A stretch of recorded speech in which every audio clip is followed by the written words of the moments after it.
The city of Antipolo in Rizal Province is located in the foothills of the Sierra Madre. Hence, landslides are not uncommon here when it rains long and hard, such as yesterday. And the bodies of a husband and wife and their year-old kid, all of whom were swept away by flash floods yesterday, finally surfaced, as our Rod Lagusad reports.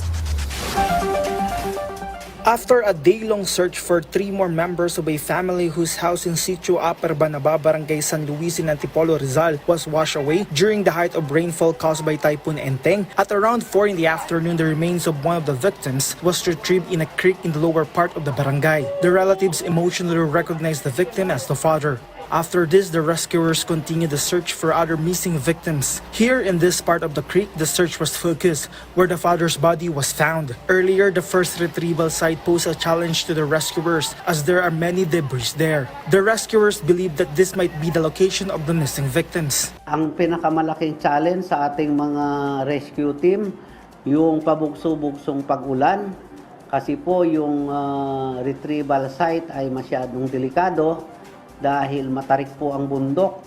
Yung pong bahay nung nadaanan ng flash flood ay nasa tuktok, so bumagsak po siya sa 75 feet ang lalim.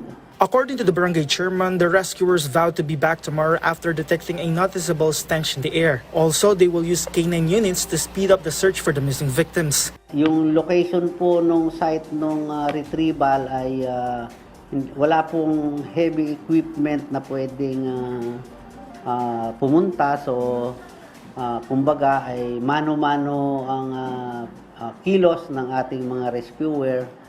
So at maingat din dahil inaantabayanan din po na baka mag-landslide uli ay sila po ay nandun sa baba. So maingat po ang ating mga rescuer pagdating dun.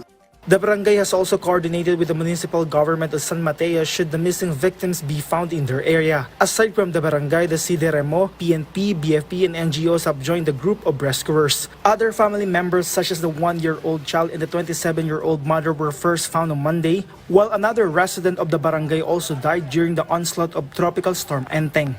Rod Lagusad from the National TV Network for a New and Better Philippines.